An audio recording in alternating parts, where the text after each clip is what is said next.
Hello there, welcome to the latest edition of the Front Page. And in a packed show this week, we will be looking at the UK general election and what its results might mean for horse racing, the showdown between Flutter and Arc, and perhaps the letdown that was City of Troy's victory in the Coral-Eclipse. My name is Lee Mottershead, and I would love it if, while you're watching the programme, you could like, comment, share and subscribe. And I am sure my partners in crime in this week's show would love that as well. They are in our London HQ, Jonathan Harding. Good morning, Jonathan. Morning, Lee. You well? Very well, how are you? I'm very well, thank you. Wasn't that a lovely exchange? And at home in Ireland, after a nice weekend away, Richie Forristal. How are you, Richie? Not too badly, thanks very much. Yeah, didn't go far for the weekend, but I did go to Croke Park for the All-Ireland hurling semi-final yesterday between Cork and Limerick, which was a great occasion. So back in the hot seat today now. Was it a great occasion because you won? It was a great occasion because Cork won, yes, but it was also an epic occasion as a spectacle as it was earlier in the summer in the Munster Hurling Championship. They're two of the best teams we've seen in a long time, and they served up an absolute thriller. I have two daughters below still in bed who are yet to rise at what are we, around 10:30 here, and I don't think they'll be getting up for a few hours yet. It was a long day, but a great day. And does that mean you can get to the final as well? I mean, physically, you at the final. There is a lot to be said for planning, isn't there, Lee? No, I am going on holidays the week of the final, which is rather unfortunate planning. So I won't be there. But just for those of you who follow it, it was the last time Cork played Clare in the All-Ireland hurling final was 2013, which went to a replay, which was the first replay in a very long time in an All-Ireland hurling final. So I'm kind of hoping if they don't win, it might go to a replay. And we might get to the replay. I wish you well. I wish you well. Okay, so we are going to start this week's show by going to Richie and talking about what happened at Sandown on Saturday, where City of Troy justified odds of 1-4 in the Coral-Eclipse. But Richie, if you're watching him as an owner or a punter, you probably would have had some sweaty palms. Is that fair? Yeah, it's fair, of course. Look, I mean, we're judging this horse ultimately to some extent on what has been said about him rather than what he is doing or has done. Michael Tabor last year compared him to possibly being Coolmore's Frankel, I think was how he put it. And obviously Aidan O'Brien has given him the hard sell all year. He disappointed badly in the Guineas, and then he went and turned it around in the Derby, and obviously you roll on then to an Eclipse. Slightly unusual for Aidan to go for an Eclipse with a horse that's won a Derby, and great things are expected. It was an underwhelming visual display, there's no doubt about that, and he did lug a bit right, which you don't always like to see, but like there is kind of, when you step back from the expectation that was there beforehand and the hyperbole, if you like, you know, he has beaten the horses he had to beat. They were the ones closest to him. Al Rifa goes on soft ground. He won his Group 1 on soft ground, and it had got quite soft, and it was quite a demanding race. And Ghost Rider was third, and I don't think he's a bad horse. I think he's probably an improving horse. Maybe things didn't go his way in France, obviously, but I thought Saturday was maybe more like it. And they pulled nicely clear of the remainder. I still think he's a very good horse. I think we're probably being a bit harsh on him, maybe rushing to judge him a little bit. The thing I like about him, and it's common with a lot of the O'Brien horses these days, he raced handily. You know, he basically followed the pace, and it was, you know, it was a strong searching gallop set by Hans Andersen, as you know. There was no hiding place. They weren't looking just to secrete him home on soft ground. They put him out there to see what he was made of. And obviously he had to work to get the job done. There's no doubt it was a little bit underwhelming, but he did get it done. He showed good tenacity to do so. And when you look at his future targets, I think a track like York, they seem to be leaning a little bit more towards York than Leopardstown. A track like York with that long kind of yawning, galloping straight might suit his running style. And you look further ahead, there's so much talk about him going to the Breeders' Cup Classic to finish up there at the end of the year.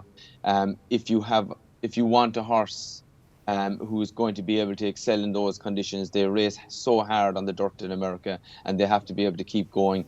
He looks like he has that attribute. Now, whether he will ultimately be good enough or not is a whole other ball game. But he looks like he has that kind of tenacious attribute, that ability to go hard and to keep going. which, as you well know, Lee, is what they do over there. You have to be able to go out, go hard, and you have to be able to sustain that. So whether he'll be good enough, as I say, is a whole other thing. But I think there are more positives to be taken from it than maybe initially seemed to be the case. Richard, just two more questions on him. Do you believe he is as good as they think he is? I mean, we could put to one side the R. Frankel thing, because that was maybe said in the heat of the moment. But Aidan O'Brien clearly talks about him as though he thinks he's the best horse that they've had. John Magnier was there on Saturday, but also Sue Magnier was there, and there was no one trying to pretend that wasn't significant. It was her first time on a British racecourse in 12 years. They clearly think he is exceptional. Do you think he is as good as they think he is? Well, first of all, wasn't it good to see John Magnier interviewed and him come across so eloquently? I mean, I wish we had more of it. He was very colourful, and the phrase he used about him being in bed with the clothes off was very funny, I thought. But is he as good as they think he is? Sure, I don't know. Look, I mean, clearly he isn't setting the world alight in terms of his performances. But it's early days. We're only into July. You would have loved White Birch to turn up on Saturday. You would have loved one or two others, but obviously the whole programme book, the way it's structured, with the Prince of Wales Stakes so close to this and the Irish Derby so close to this, they're all kind of compromised a little bit. And obviously White Birch's excuse was different. It was his bloods. He wasn't there for that reason. But you would have loved more older horses to be there for a barometer, if you like. I don't know if he's as good as they think he is. As we know, they're not slow about talking up their stars. Most of the time they tend to deliver. And Aidan has been right to a large extent about this fella all the way along. But I'll kind of judge it by my own eyes over the course of time, in the fullness of time, rather than going by what anyone else is saying about it. To be quite honest, let's wait and see. Yeah, I think that's a good answer. Bit of an odd question, this one then. So he could go, as you say, to York or Leopardstown next. Like you, I think that home straight at York, almost 5 furlongs, would be right up his street, absolutely perfect for it.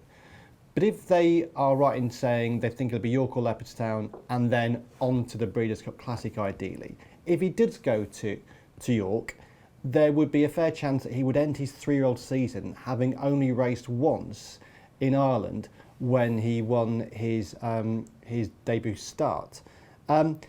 Would that in any way factor into their thinking? Because we know, for example, that John Magnier has always been very, very keen to support the Irish Derby. They made sure there were enough horses in the race this year, so it was a Whirlpool a credible Whirlpool betting event. Would that in any way influence their thinking, do you think, that lack of competition on home soil? Well, they've also always been huge supporters of the Irish Champion Stakes, as you know, Lee, and it is ultimately our best race. As you know, the Irish Derby has collapsed and it's kind of profiled. The Irish Champion Stakes is the one that's bang up there now. See, the Stars only ran once in Ireland in his year, if I remember right. He missed the Irish Derby and won the Irish Champion Stakes.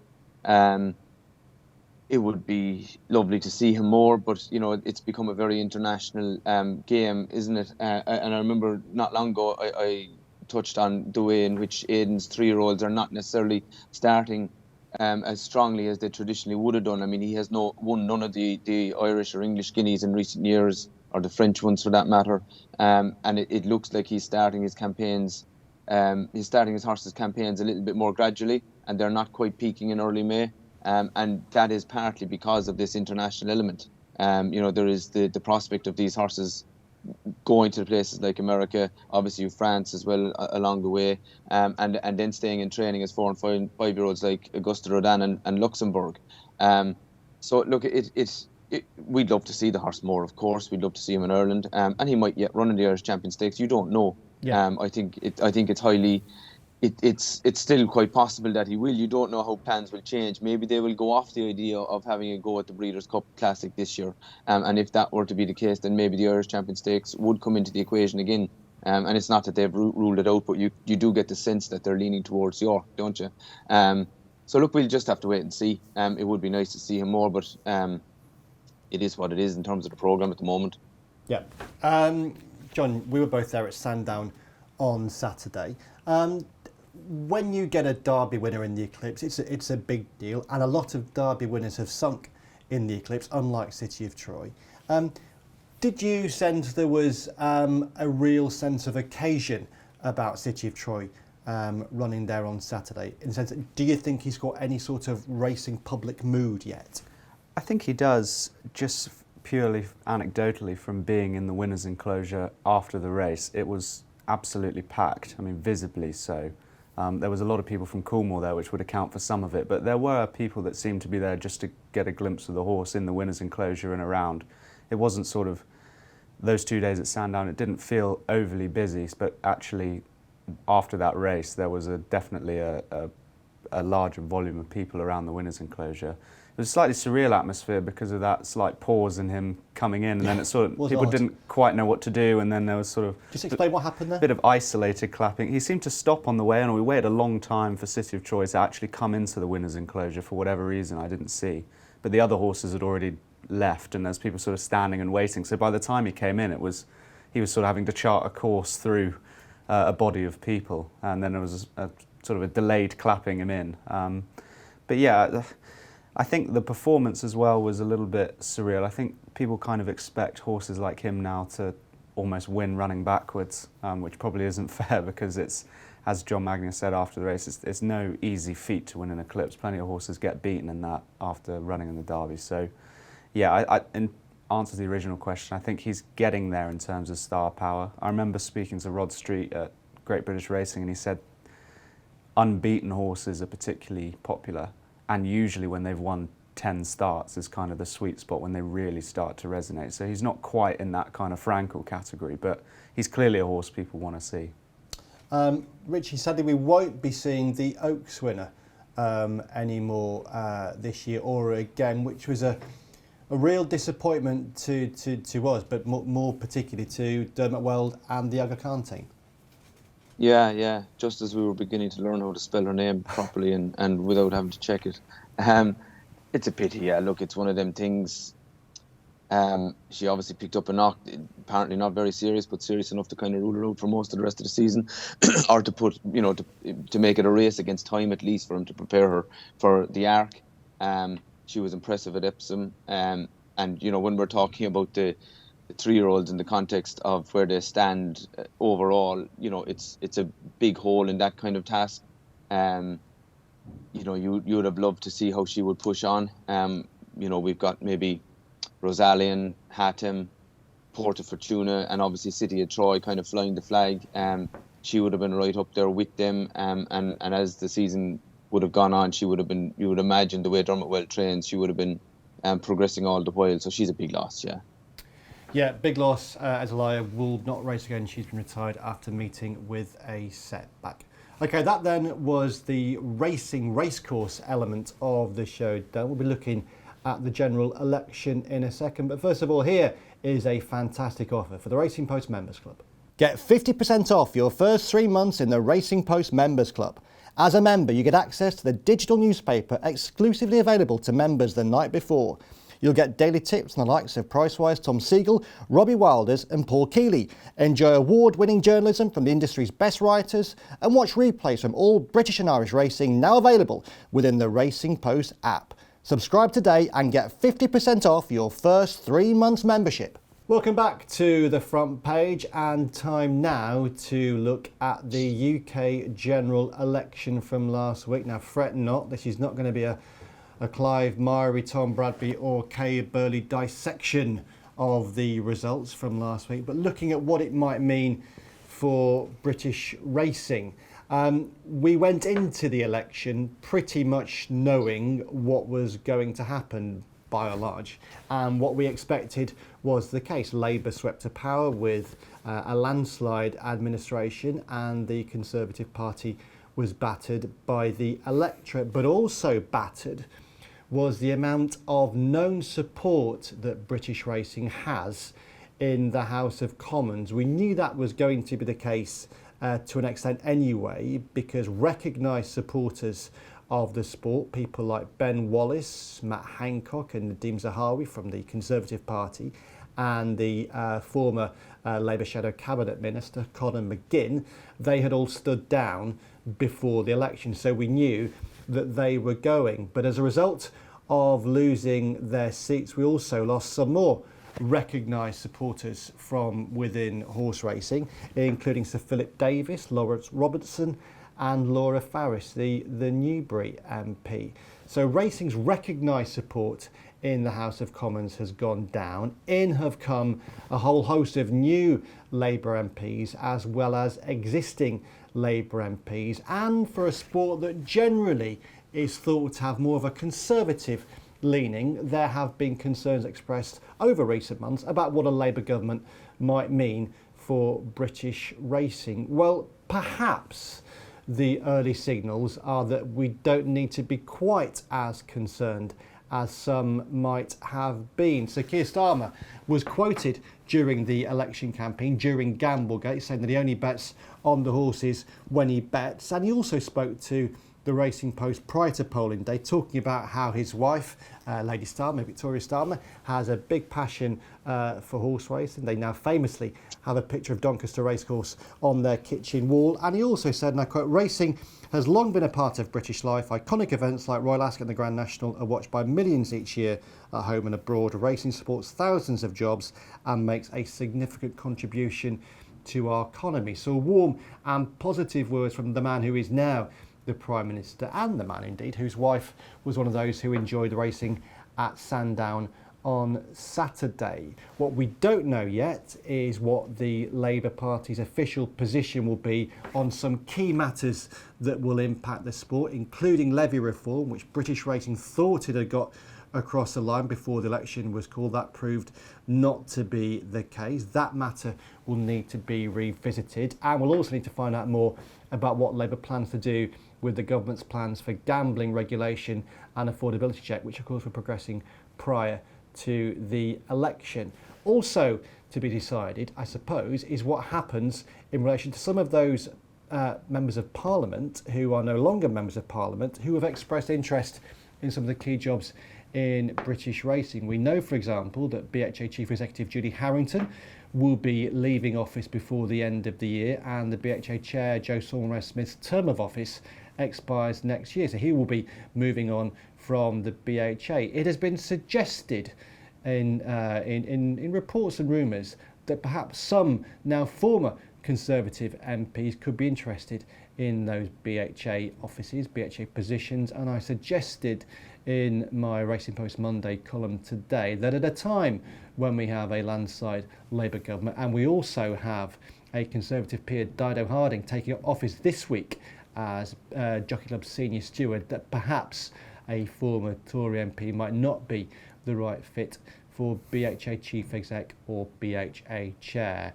We have a new Secretary of State within the DCMS, Lisa Nandy. Her constituency includes Tote HQ. We're trying to hear from her over the coming days, and also we'll be looking to find out who takes on the brief of Sports and Gambling Minister, or perhaps ministers, under the new Labour government. That then is what has happened in recent days.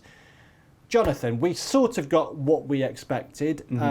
Racing had been a little jittery about the prospect of a Labour administration, partly because of the unknown aspects of what it might bring. What's your early take? Well, I think that's exactly right. It is due to the unknown.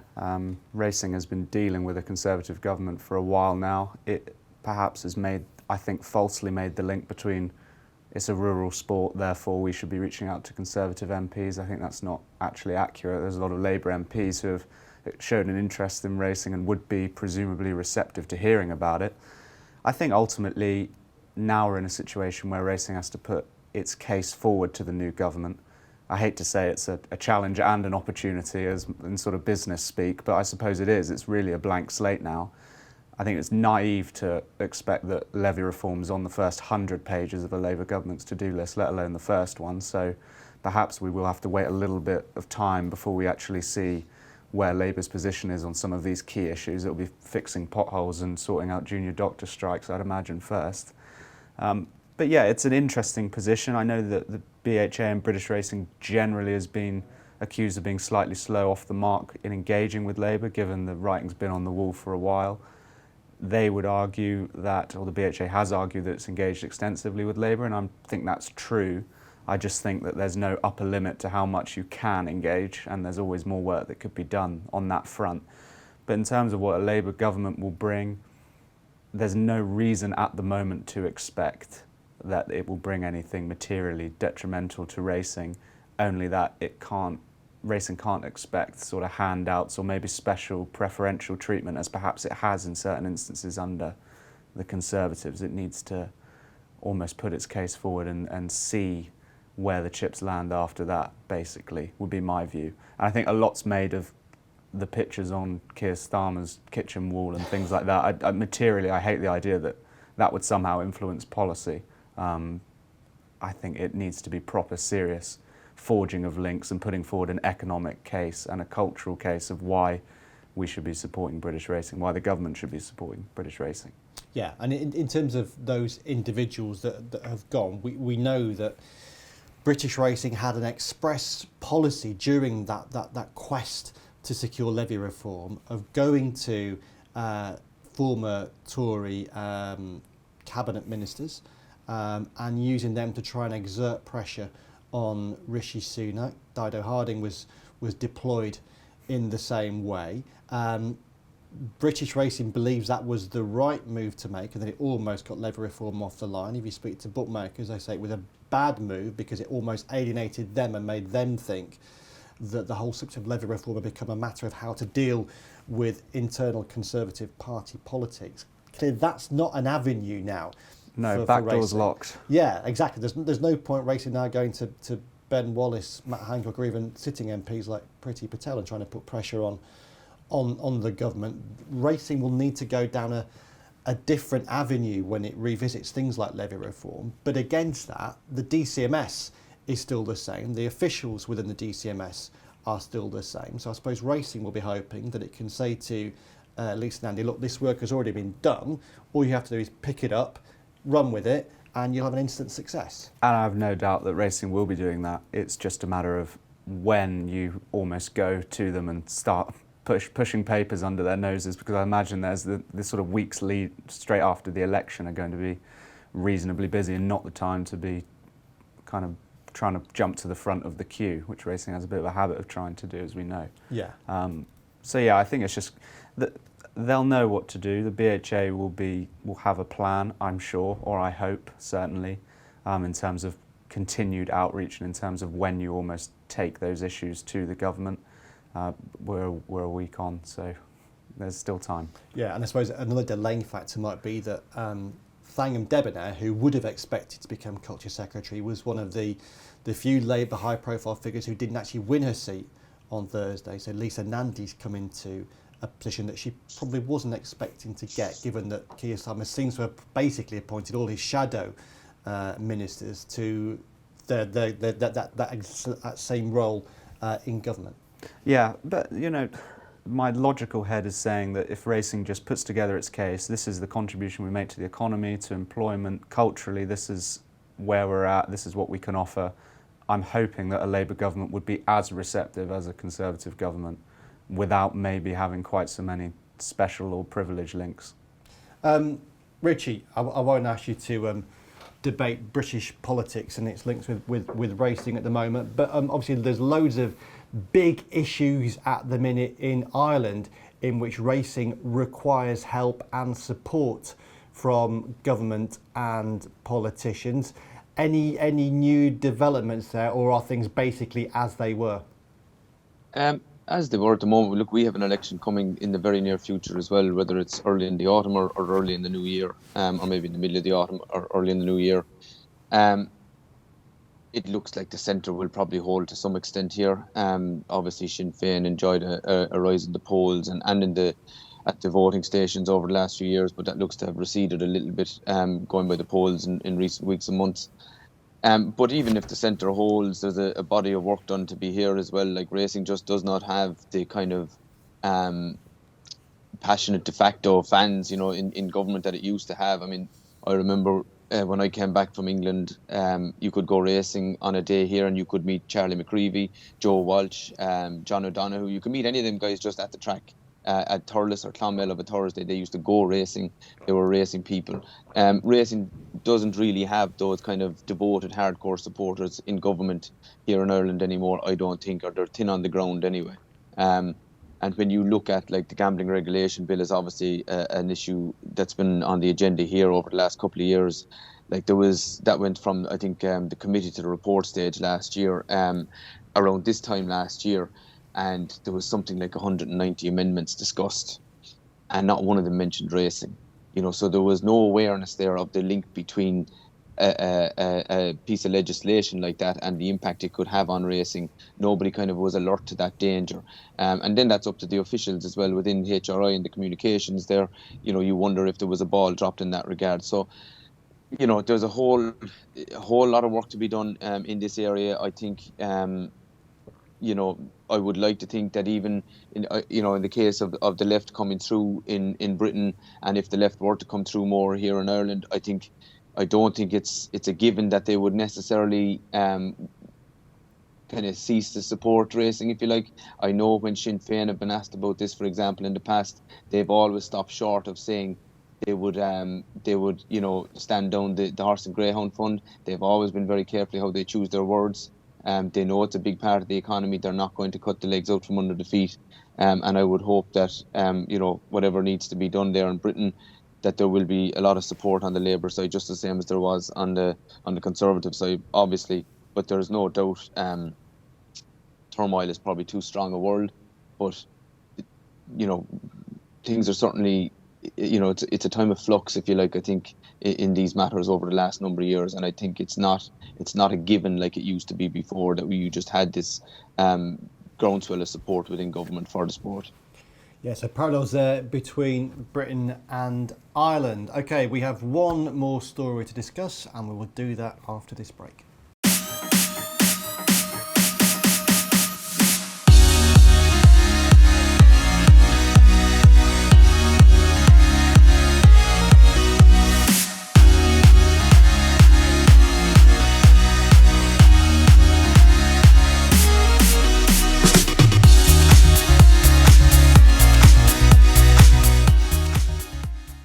Welcome back to the front page. We have one more story to discuss. It is Flutter v ARC, and leading the way on this one is Jonathan Hardy. Yes, this was a blinding story really on Tuesday evening when it emerged that Paddy Power and Sky Bet would not be offering prices on the following evening's card at Bath, which is an unprecedented step. Parent company Flutter Entertainment described it as a commercial decision that was reluctantly taken. Essentially, reading between the lines, it's an attempt to get Arena Racing Company back to the table on media rights payments. Now, they also reference the fact, this is Flutter Entertainment, reference the fact that it was due to increasing costs associated with certain aspects of our racing proposition. Basically, they're paying a huge amount of money to Arena Racing Company by way of media rights payments. More or double the levy was their suggestion. The levy's £105 million, the latest one anyway. So an enormous amount of money. Yeah.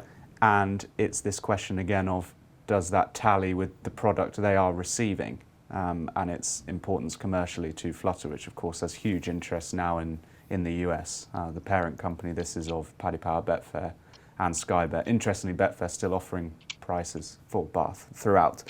So on Wednesday afternoon, and following a nice bit of legal intervention from Arena Racing Company by way of a solicitor's letter, Flutter essentially backtracked. I don't know if there's a better way of putting that, but they essentially U-turned, decided to offer prices at SP only on that meeting. ARC, unsurprisingly, Martin Cruddace welcomed that decision in a fairly diplomatic statement, I think is putting it mildly. It was quite a conciliatory response from him when perhaps you would have expected something a bit more inflammatory.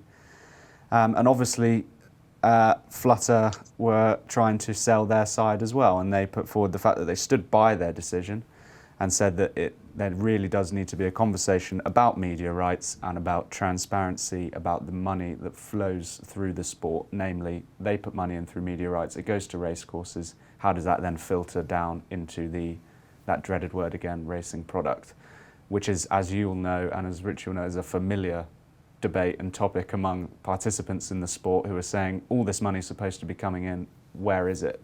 So a really interesting story, media rights war, it was billed, and it's not the first one, and I can't imagine it'll be the last one. No, it feels like this is a battle within a wider war, and when you think that this ARC media rights deal, which is thought to be more penal towards bookmakers than the equivalent RMG deal. That deal runs until the end of 2027. Bookmakers clearly don't like it because it seems like Martin Cruddace got a really good deal for his partners. We've still got 3.5 years Yes. of this before that expires. Against that, at the same time, you've got this move towards levy reform. During racing's negotiations with bookmakers on levy reform, bookmakers were very keen to try and bring media rights into the equation, using the argument that, look, you want us to pay more for on the levy through levy reform, maybe £25 million a year more, but we're already paying more for media rights on what we believe to be a declining product. So they clearly want media rights to be factored into levy reform negotiations. Levy reform negotiations will at some point have to pick up again this year, while media rights are also being discussed. It's a really, really hot potato, this. And for all that I agree, what Mark's response to Flutter backing down was conciliatory, but I know Martin in his quotes did say, "We're pleased that census prevailed and that Flutter has responded positively to our solicitor's letter of late Tuesday night," just hammering home the fact that they did make a point, and there was talk of maybe a threat of an injunction against Flutter. Can you see an easy and obvious way out of this? No. No. It's brinkmanship. It's sort of the other side just blinked, that famous line. It's sort of, they're going to be just pushing those boundaries, I think. And yeah, it is all tied in. The levy reform was exactly the same. It was bookmakers going to the bargaining table with racing, and there was, of course, a little bit of pushing it and trying to see, well, can we draw a line in the sand here? Racing would never be receptive to tearing it up completely in the way that bookmakers want. Pushing levy reform is their key priority, and bookmakers, you can understand, I suppose, from a commercial sense, they have shareholders. They're looking at racing as a product, they're looking at betting turnover on racing and seeing it all going south, and they're probably thinking, well, you know, we need to have a real look at how this sport is funded and how the money flows through it. Why don't we simplify everything? It's a completely logical step from their point of view, but you can see why racing would be reluctant to receive less when they're the ones putting on the show. So it's one of those, like, naturally, because of their two interests, you would see them being at odds.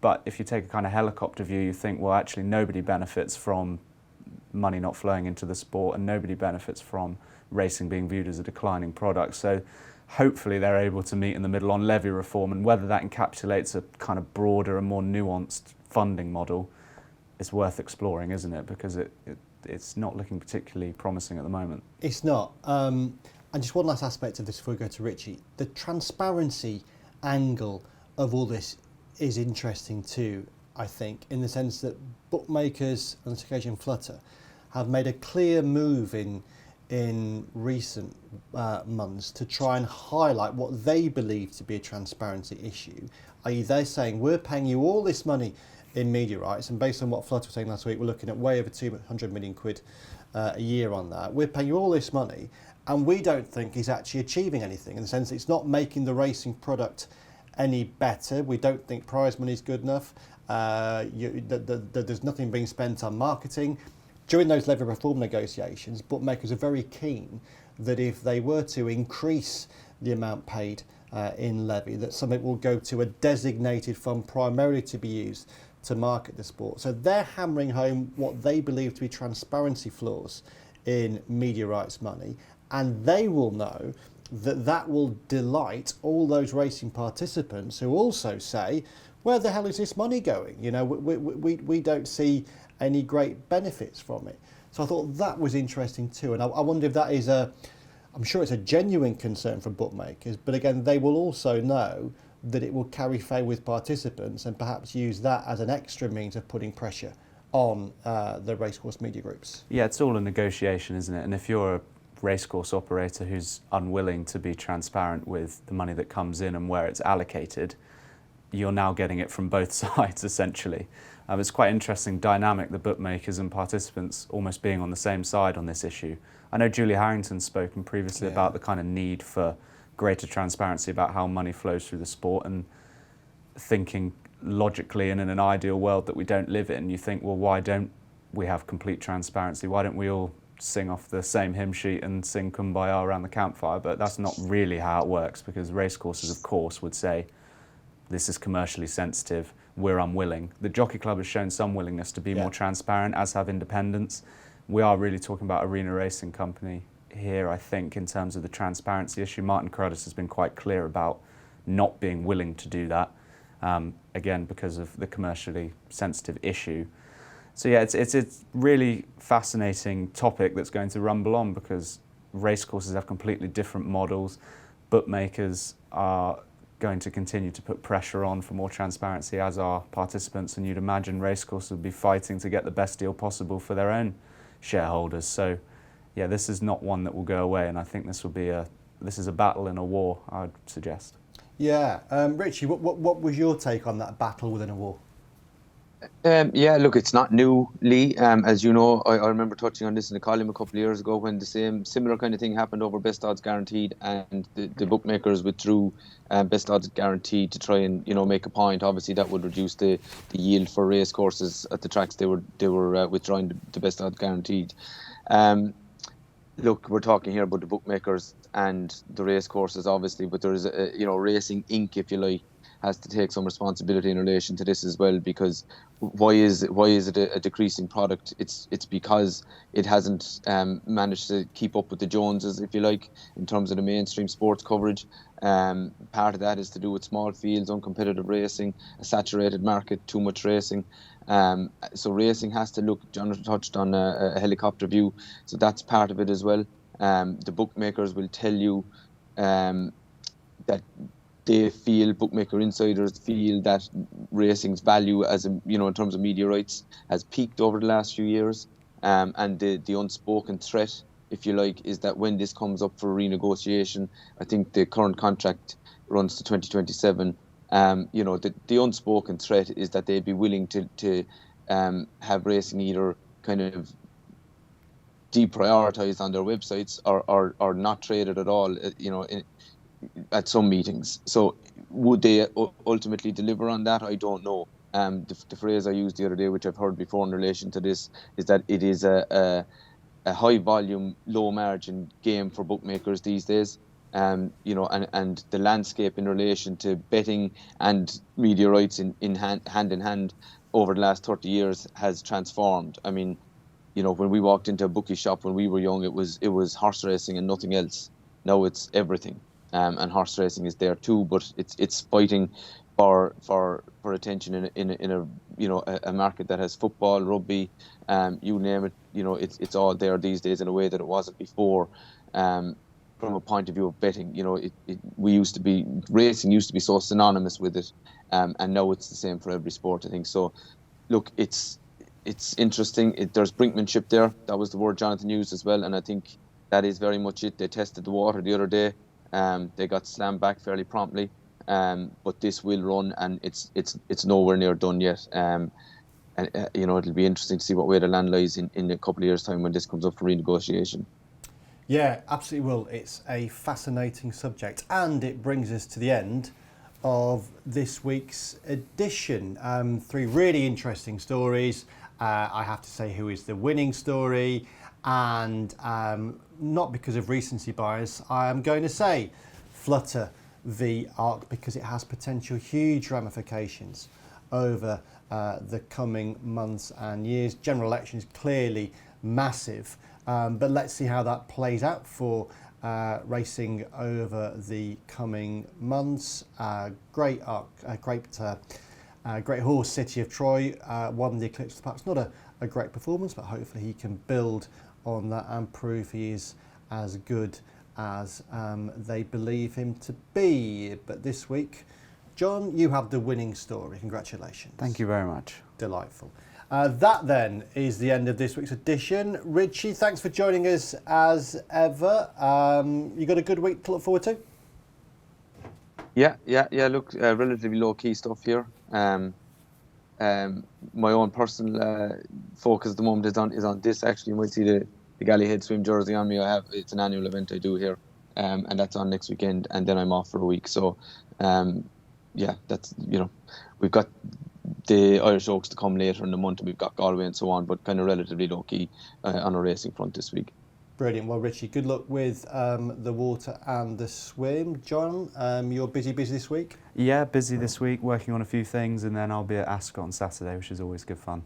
Yes, always good to have a day at Ascot York and Newmarket to look forward to this Saturday. Super Saturday is what they called it. They might be discussing next week on the show how super it was. Tom will be in the chair for that. From me and from the rest of us, it's goodbye.